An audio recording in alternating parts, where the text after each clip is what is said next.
Tat Goswami Prabhu ki, Prem se kaho Sri Krishna Chaitanya Prabhu Nityananda Shri Advaita Gadadhar Sri Vashadi Gaura Bhakta Vrinda ki, Sri Sri Radha Krishna Gopa Gopinath Shama Kunda Radha Kunda Giri Govardhana ki, Sri Vrindavan Mathura Dhama ki, Sri Majapur Navadvait Dhama ki, Purushottam Kshetra Sri Jagannath Puri Dhama ki, Ganga Maji Jamuna Mai ki, Bhakti Devi Shrimati Tulsi Maharani ki, their most beautiful Lordship Shishi Kishore Kishori ki, Parama Karuna, their most merciful Lordship Shishi Gauranitai ki, their most merciful Lordship Sri Jagannath Sri Baladev Shrimati Shubhatra Maharani ki, Sri Harinam Sankirtan Jagya ki, Grantara Shrimam Bhagavatam ki, Nitai Gaura Premanandi.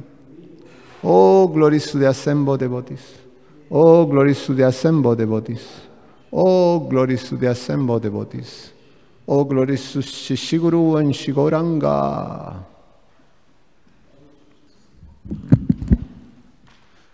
The loose feet of our spiritual master are the only way which you can attain.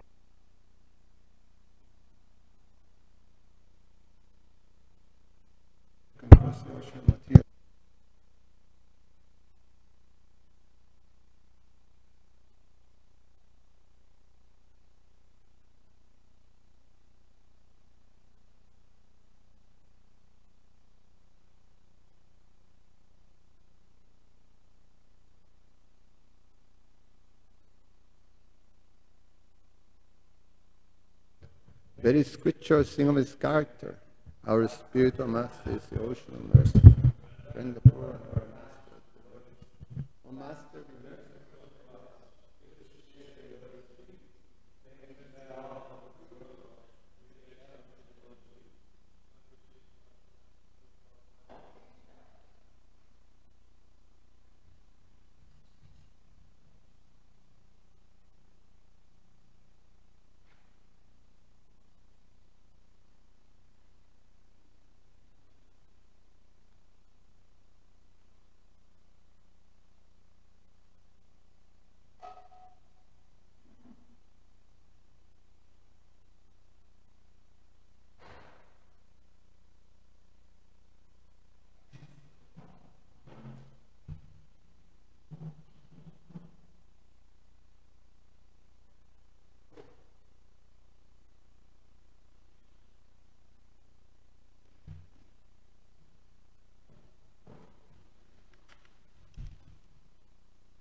Jai Radha Madhava Kunja Bihari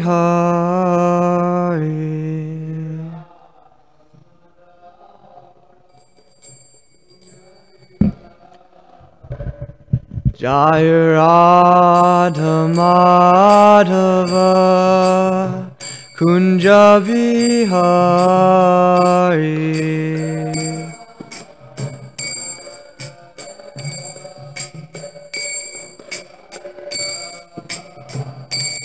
Jaya Gopi Jana Vallabha Girivaradari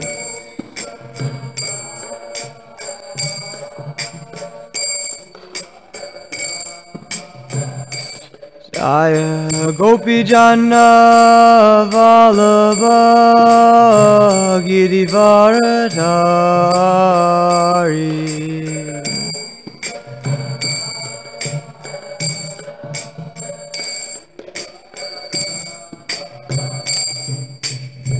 Yashodanandana Brajajana Ranjana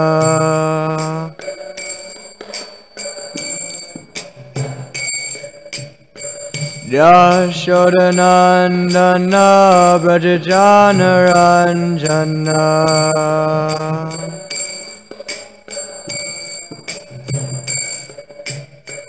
Yamunatira Vanachari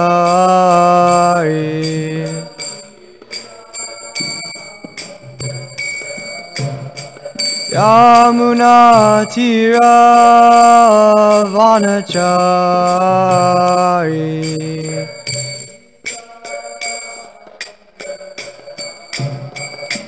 Jai Radha Madhava Kunja Vihari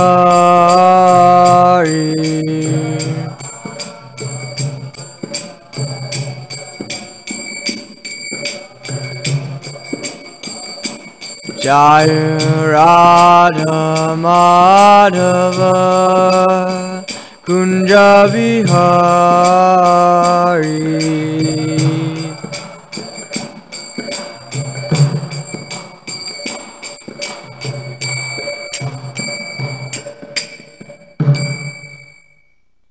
Srila Prabhupada ki, Shishi Kishore Kishore ki, Kantra Srimad Bhagavatam ki, Thai Gora Premanande.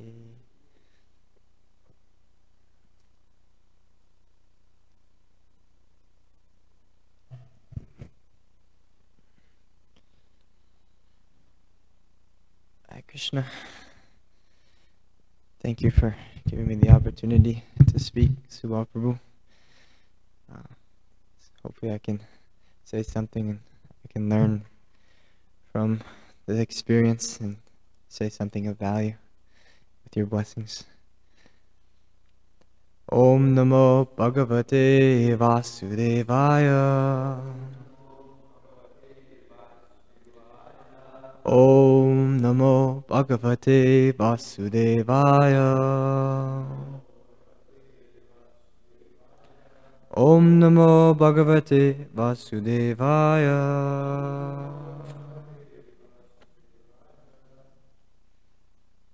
Reading from Srimad Bhagavatam, Canto 9, Chapter 20, Texts 16 and 17.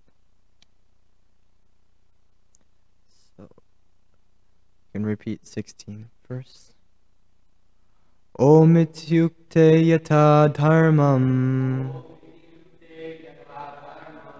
upaye me sakuntalam Gandharva vidina raja desakala vidhanavid Om ityukte yata dharmam upaye me sakuntalam Gandharva vidina raja desakala vidhanavid Om ityukte yata dharmam upaye me sakuntalam Gandharva vidina raja desakala vidhanavid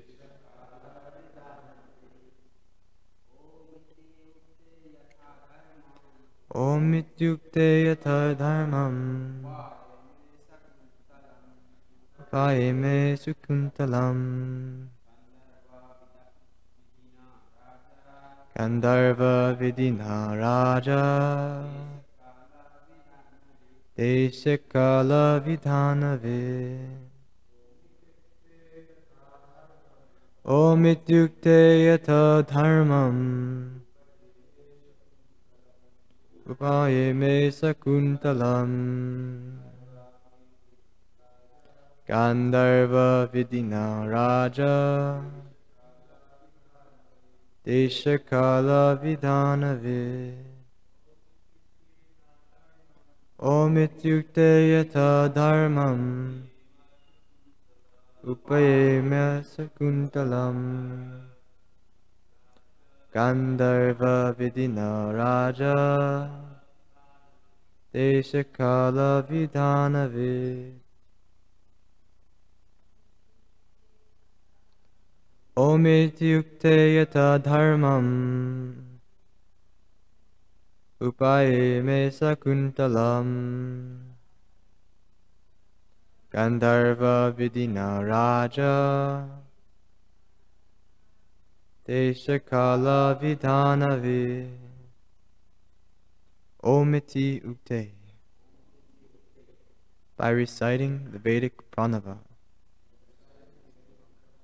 invoking the Supreme Personality of Godhead to witness the marriage. Yatha dharmam, exactly according to the principles of religion. Because Narayana becomes the witness in an ordinary religious marriage also.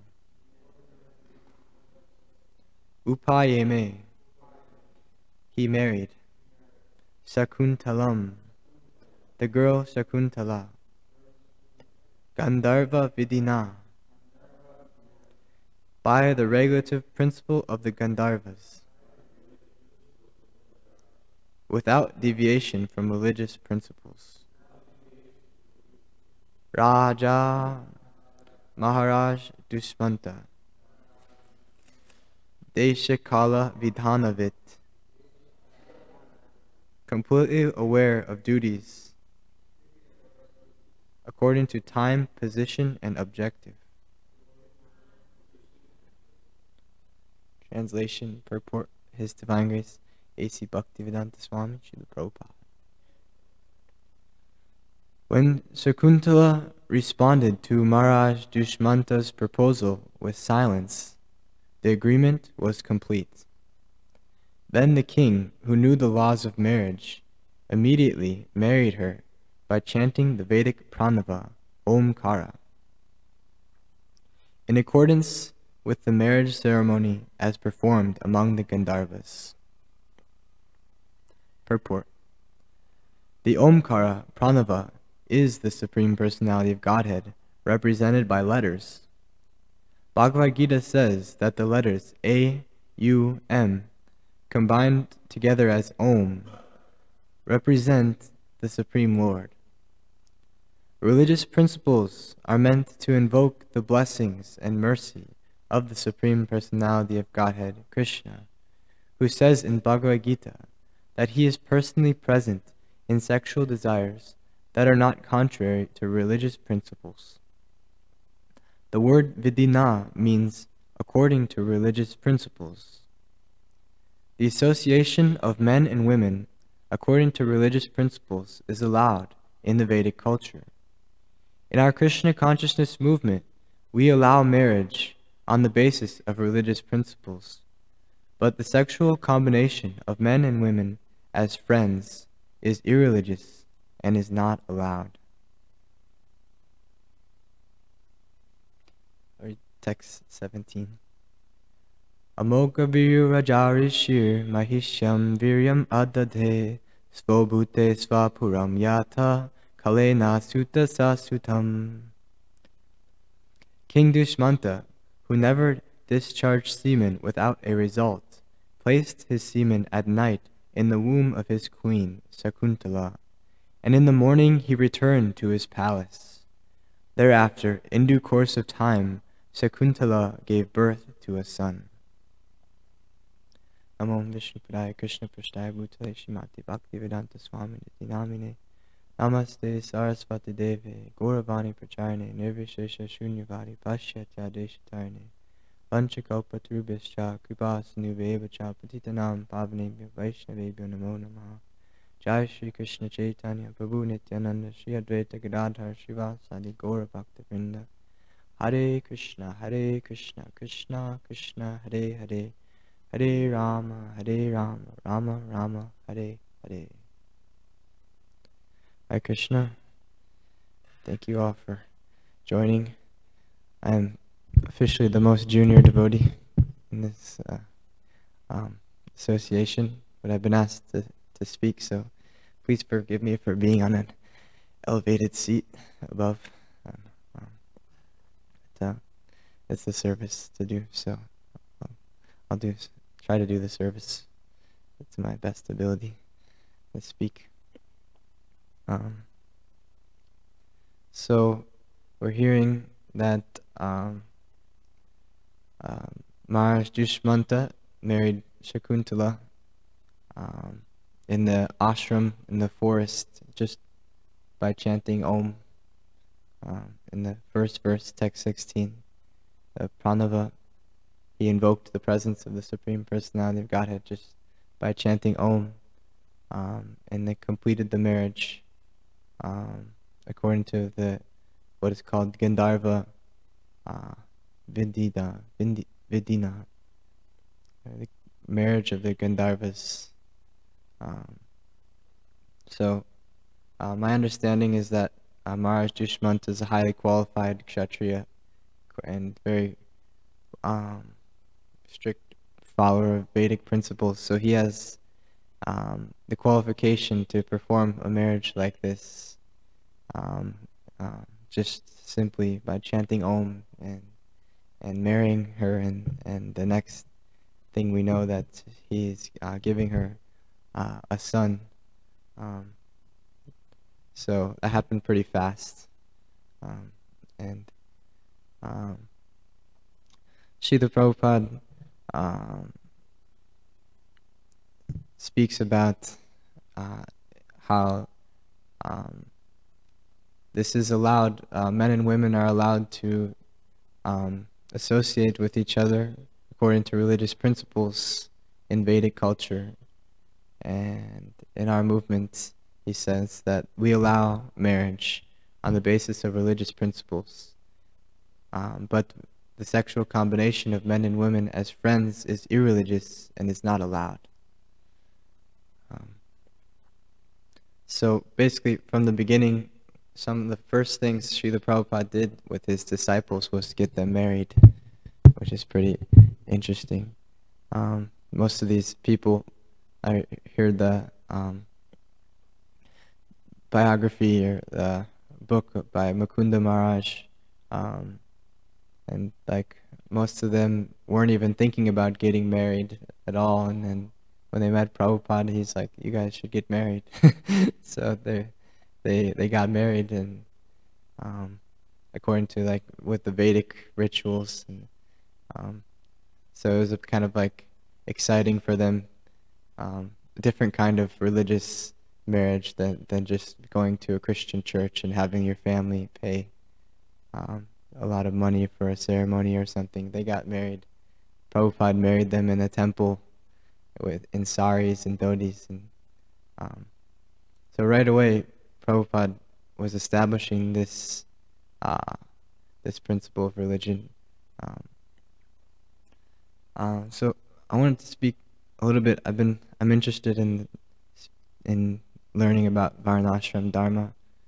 So I'll try to share some things about that.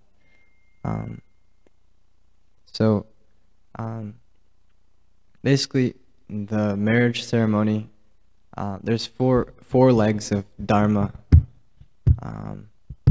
described in the Srimad Bhagavatam. The austerity, cleanliness, what is it there? Write it down. Austerity, cleanliness, what is it? Mercy, and truthfulness. And it's said that the cleanliness is what the marriage ceremony helps uphold, which is refraining from illicit sex life.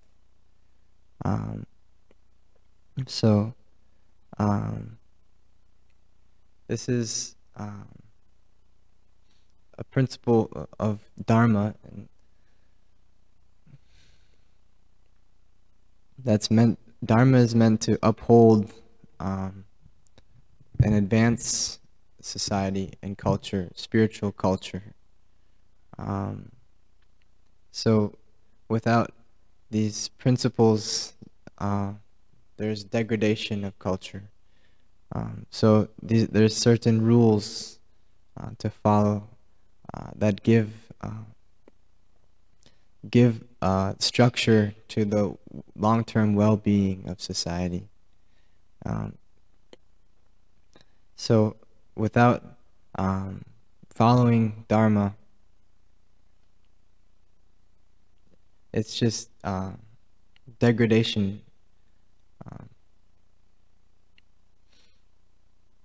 So there's like in Kali Yuga, in the Bhagavatam, after this, it's described that the principles of religion are being destroyed by the personality of Kali.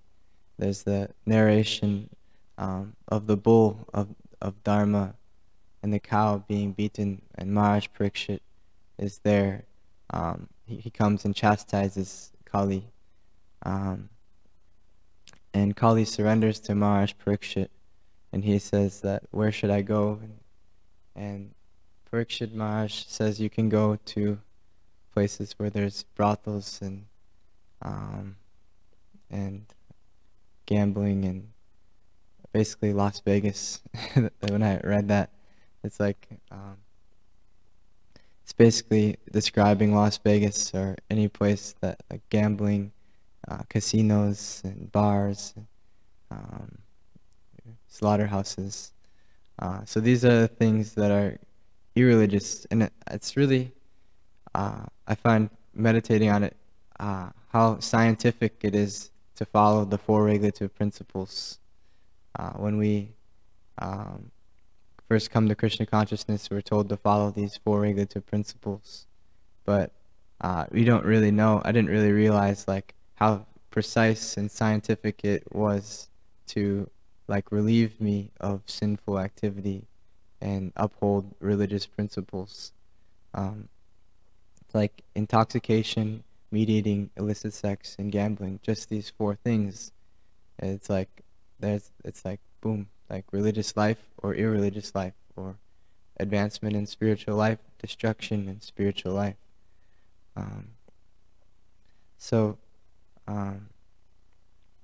There's for some reason there's this attraction to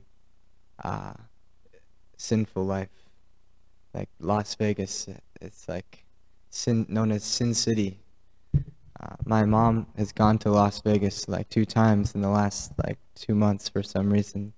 Her friends asked her to go with her, and then she, like two different groups of friends, she went to Las Vegas. It's for some reason it's like attractive for people. Sin and lust and material enjoyment has this like draw to it. It's exciting, but it destroys everything. I heard quote from my Guru Maharaj that motive passion destroys everything.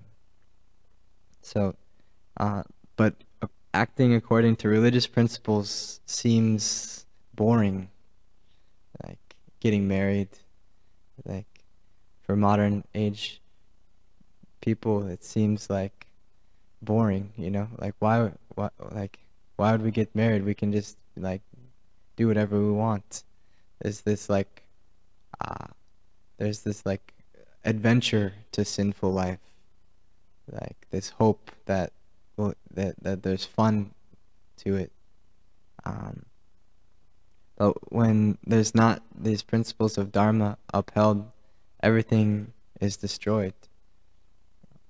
Like you try to have fun, but then the culture of people, like in the hippie culture, for example, like Radhanath Maharaj describes in his book that although they were seeking love, but they weren't following religious principles, so there's so much intoxication and illicit sexual life.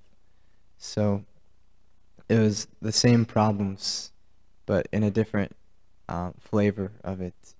And most of them people ended up, you know, becoming quite destructive because the lifestyle was not maintainable for a healthy, long-lived life. a lot of heavy intoxication. It described that, I heard George Harrison, when he went to Haight-Ashbury, he said that he thought it was going to be like a land of like cooperation, and all the hippies would be full of art, and like everything would be beautiful. And when he got there, it was like a downtrodden place with full of drug addicts and like all these different problems, social problems. So that kind of brings me to the next point. Like the essence of Dharma, like George Harrison was saying, was like in the perfection of society is like cooperation and happiness. So it's like this ideal that everyone just gets along perfectly well. Everyone is happy and progressive. That's what they hoped for in the hippie movement, but it wasn't able to be maintained, as George Harrison said. But what really upholds it is following these principles of religion, which it seems contrary to what people are seeking, like getting married or following strict rules. It seems opposite to freedom, is following the principles of religion. But these principles cleanse us of this sinful propensity, the contamination of the desire to exploit each other and live a life of selfishness. So it seems like poison in the beginning, but it turns into nectar if society and a group of people follow the principles of Dharma strongly, and then we can develop that spiritual culture where actually we become purified of the lower tendencies to exploit each other and argue and fight and become intoxicated all the time. All this degradation gets destroyed when we become purified by following the principles of religion.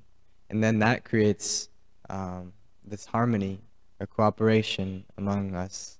And that's what the purpose of Varnashram Dharma is to do. It's to establish like harmony among devotees within according to our material conditioning, and the marriage also is part of that, because we're conditioned, but we have this tendency to be irreligious, but the principles of religion help us gradually become purified.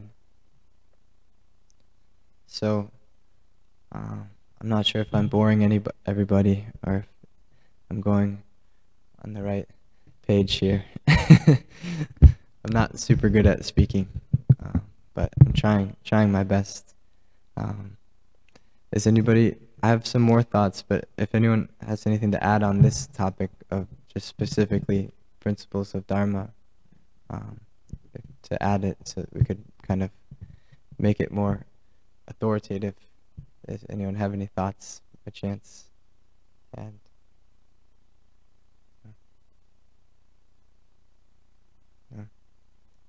okay. So I guess how do we reestablish these principles of religion is like my next point. Establish the principles of Dharma. My understanding is that from what I've heard from senior devotees is that through education is how we establish these principles, by giving people the training and education of spiritual culture then they can live a life of dharma, a dharmic life. But if we're training, like society is training people and allowing the children to be exposed to all this irreligious life and in the schools system, what they're feeding the children is irreligious. All these things, irreligion is so prominent. Everything is really rapidly decaying in the American culture.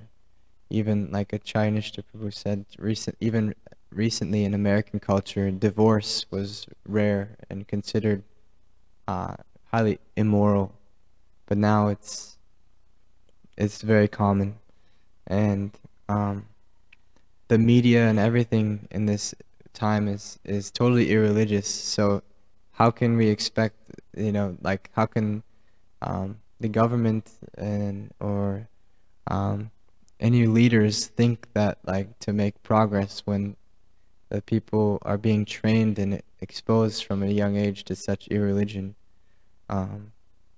Nothing will change without spiritual culture and spiritual education.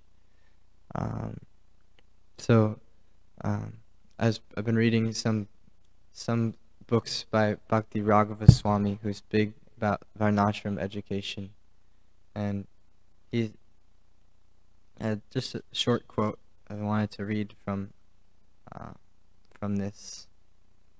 That really nice quote about education. It says, "Education is not merely accumulation of knowledge or simply academics. Education is not a right of an individual as wrongly advocated by most modern-day educators. No, education is a privilege where both the teacher and the student must demonstrate specific qualifications. Education begins with culture and culminates in enlightenment. This enlightenment covers both the material and spiritual dimensions of life. Education involves the knowledge of many sciences and their various levels, some of which include philosophy, psychology, astrology, vastu, and many more. Education is meant to unlock the many hidden secrets of nature." So we have our institution, what we've been given in the Vedic, from the Vedic culture, is the highest education. It's the most profound knowledge and the most helpful knowledge. And so it's Srila Prabhupada called our movement a cultural and educational movement. So I'm starting to see and visualize what we can do to make our institution more educational and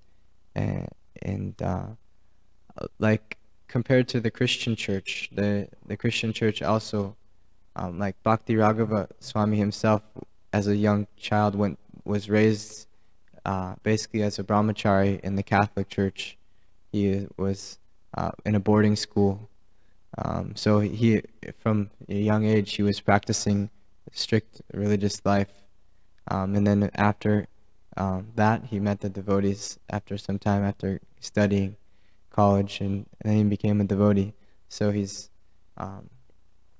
big into this Gurukul system. And Srila Prabhupada also wanted to establish this Gurukul system. So it's like I'm trying to visualize that, because my conception of Krishna consciousness has been limited to like maybe just like some young guys joining a temple and like trying to just do Harinam, Sankirtan, which is nice, but there's a whole culture behind it also, and to maintain this chanting, Srila Prabhupada instructed us to establish the whole culture as best as we can. It's described that like we can't fully establish Varnashram Dharma in Kali Yuga, but from the very beginning, Srila Prabhupada was establishing principles of varnashram, of marriage, brahmacharya, all these things. He wanted us to have these gurukuls and varnashram colleges, and like I said, comparing to the Christian church, when I visit my home, sometimes I drive around Minnesota to go to different places with my family, and all over there's these huge institutions of colleges run by the Christian church. So they have all these material facilities.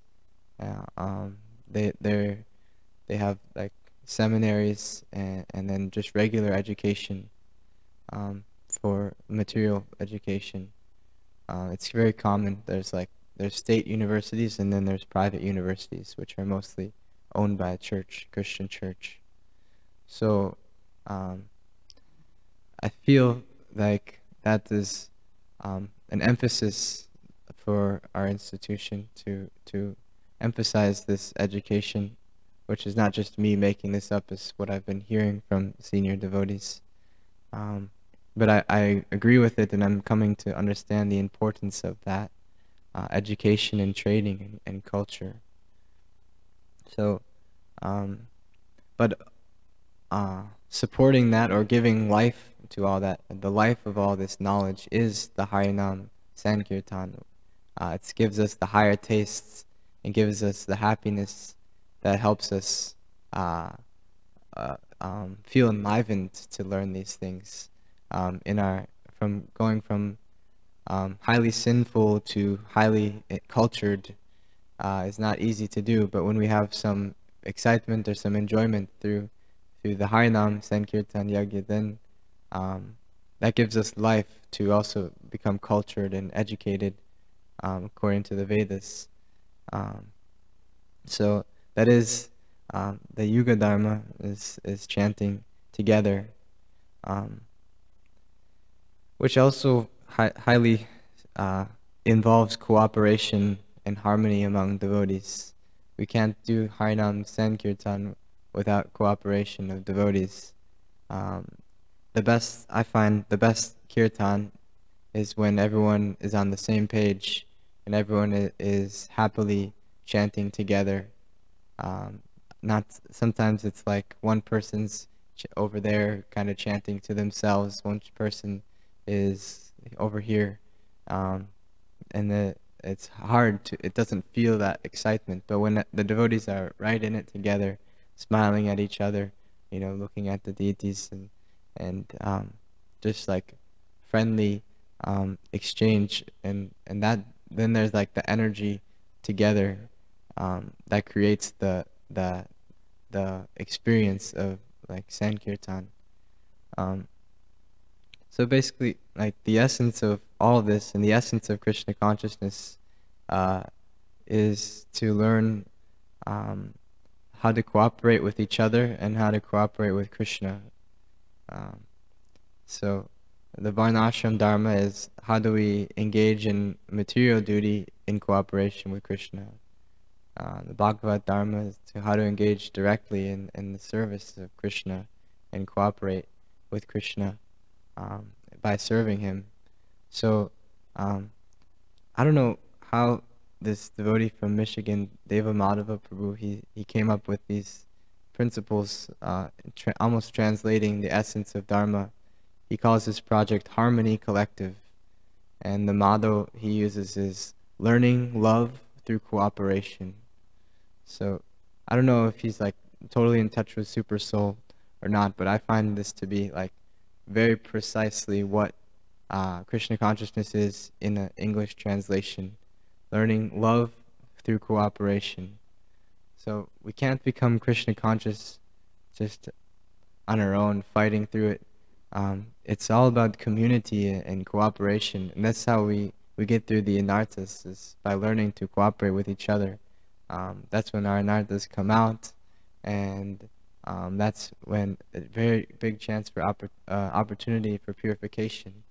And through this, we're learning how to love Krishna, because we have an independent nature, attitude to do things our own way. But when we work to cooperate with devotees, we're learning how to love Krishna again.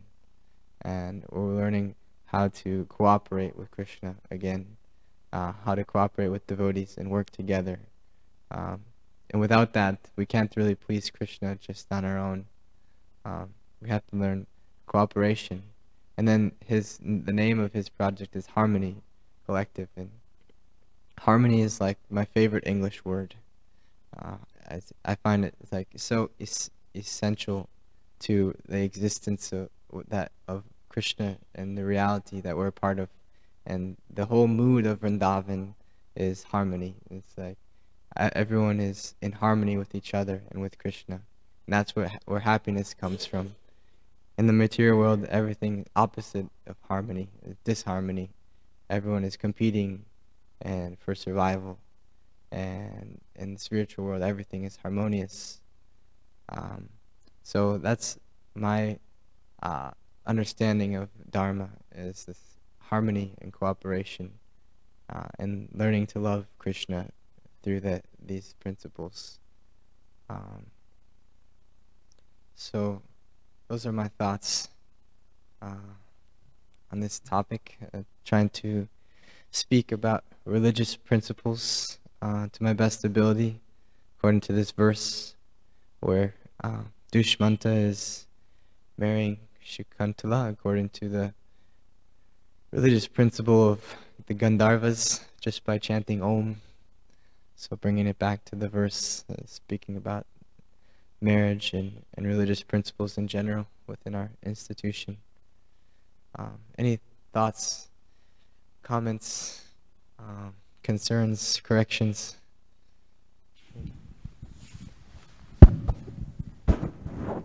Thank you so much for the class.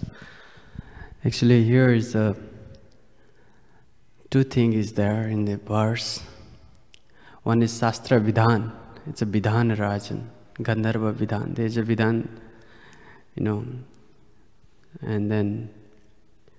and Om iti ukte yathadar. So in Bhagavad Gita also, in chapter 8, 13 numbers verse, Lord says that I am the sound. Om is there later, but sound is me. Just like light of the sun and light of the moon is me. And Om, the sound is me, Lord says. So we can see, even Prabhupada wrote in purport that Hare Krishna and Om is non-different. Okay? He says that those who are, Nirbisheshvadi, we are chanting Nirbishesha Shunyavadi. It's just, Nirbisheshvadi, they are chanting Om. Okay? They want to just, go to Brahmajyoti, effulgence of the Lord. But those who are, but we can see Prabhupada give us the chance to serve God. God is here in front of us. So why we are chanting Om and go to Brahmajyoti? We won't go to that. That's why Prabhupada give us a chance to serve. And just in this age, we can chant Hare Krishna Maha Mantra. Mahaprabhu also recommends that. So Om is there. It's not that Om is bad thing, but we are devotee, and then another thing, we won't go to effulgence. We want to go to serve to God. We won't make like a God. We won't be like a God, but we want to be a servant of a God. So we can chant and then we can serve to God. And another thing is Vidhan. Vidhan is there, Gandharva Vibha. He married with the Shakuntala with the system of the Gandharvas. So there is, Gandharva means those who are, they attach each other, and then they are, deciding to get married themselves. It's called like that. In India, in Nepal, there, if they are thinking we will get married, and if they are not asking for anyone, if they go to temple and just get married, it's called Gandharva, like Gandharva Vivaha. So we can see even there's a Vivaha, and then it's based on the religious, not like artificial, and it's depend on the Shastra. So even Prabhupada said, we will not allow, without Dharma and Shastra. Those who are, just for the sense gratification, they are, become friend and just, sharing the sense gratification, and that's Prabhupada never, allowed this. So we can see according to Dharma and according to Vidhana, Prabhupada said here to follow the rules and regulations. So even the Maharaj, what was the name? Dushmanta, Maharaj Dushmanta, he followed the rules and regulations. And then even he was chanting the Lord's name, he was remembering at least, Om. So it is based on the Shastra, so we can see the Maharaj Dushmanta also chanting Om, and then they complete the marriage ceremony. So these things is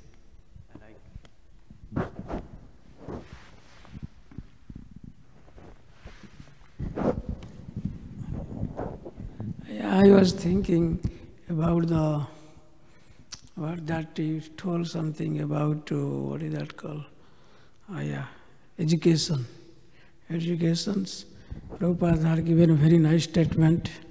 I saw somewhere in India, somebody had put in his store that give in the Krishna consciousness to your child so that he will be thankful for the rest of your life. Very nice statement. So even if we give so-called material education, like, that is PhD, this and that, that doesn't help. So only if you can give Krishna consciousness, that then your son or daughter or whoever, they will be thankful to you to rest of your life. Maybe after big education, so much education, some people they are going and drinking. So that's why Srila Prabhupada used to say, the rascals, even the scientists, PhD holders, whoever. So that's a very important fact. And about cooperations, like, like you say something related to Dharma, that how according to devotees, that is, so there is a very nice verse, I'll read for you. Smarantas smarayantascha mitho agavugha haram harim bhaktya sanjave taya bhaktya vibruti utpalaktanam. The verse is telling, the Dravida Prabhu, I think he was telling this verse, one in his class. The devotees of the Lord constantly discuss the glories of Supreme Personality of Godhead among themselves. Thus, they can constantly remember the Lord and remind one another of His qualities, pastimes. This way devotee pleases the Lord, who takes away all their inauspiciousness. Then devotees awakens pure love of Godhead. Thus, in this world, their spiritual bodies exhibit symptoms of ecstatic, sweet as a spreading of his something bald hair stands on. That means how the devotees they feel when they discuss among themselves about Supreme Personality of Godhead. So Krishna, he is taken all on inauspiciousness, and thus they are situated in transcendental ecstasy. For a symptom of the hair on the body stands up like that. So this is the cooperation something. Hare Krishna.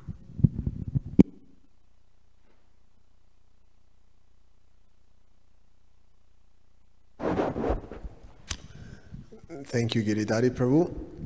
Although you, at one point in your class, apologized or were concerned about boring us, I will assure you that you brought up some very relevant and important points that were embedded into these two verses.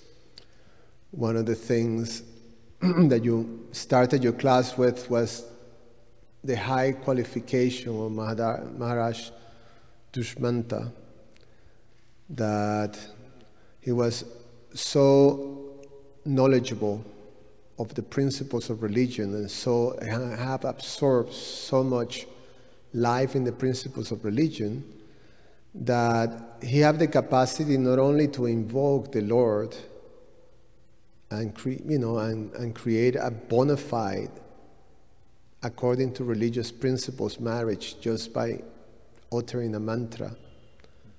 And he also was able to discern just this Dasa Kala Vidhana Vit, that to discern according to time, circumstances, and what is the translation that says time, circumstances, and position, what's the right thing to do according to religious principles.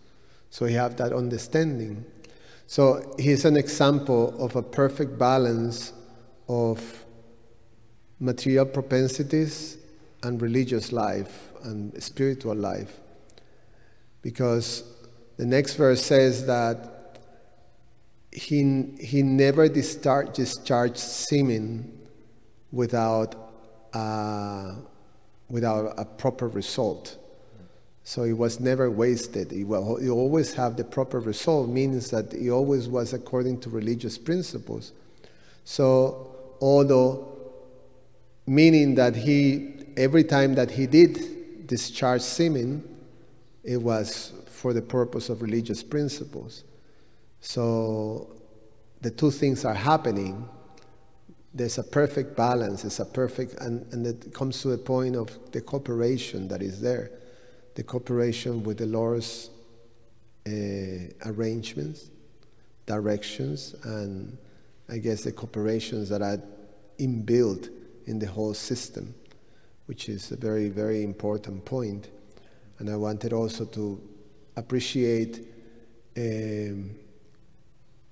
the observation, or what you explained about how do you get, that's the purpose of the goal that we have, is to come to the position like Maharaj Dushmanta, to be very comfortably and in harmony with the religious principles and be able to live our life according to those principles and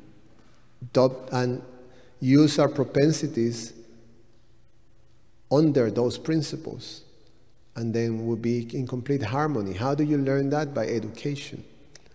And so we're to come by education to understand how to properly live life in according to religious principles, and that is the whole dharma of the social dharma that will allow us to elevate ourselves to Krishna consciousness. So it's very nice.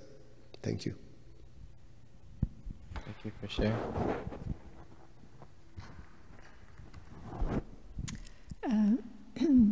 Thanks, Girdhari Prabhu. I was just wanting to connect something. You had highlighted your interest in looking at Varna Ashram, and so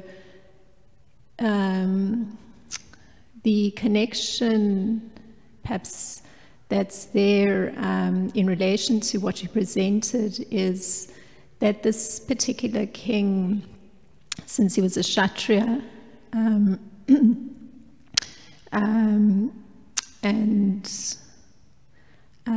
Taraknath had brought it up to the Shastric connection.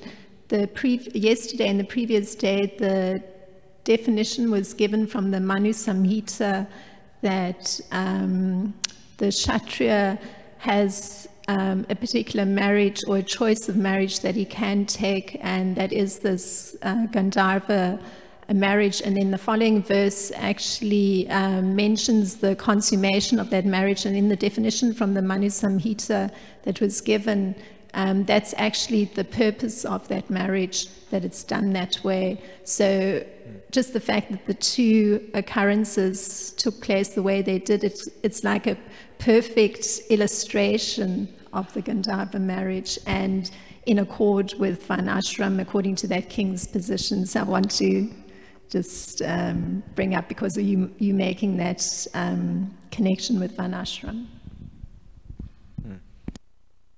So what you're saying is that, like, the purpose of the Gandharva marriage is so they can, like, instantly basically have a child? Huh. Oh, yeah, thank you for sharing that detail. Thank you. Okay, anything else? Okay, thank you. Thank you for your participation. Srila Prabhupada ki jai. Gantara Srimad Bhagavatam ki. Thai Gora Premanande.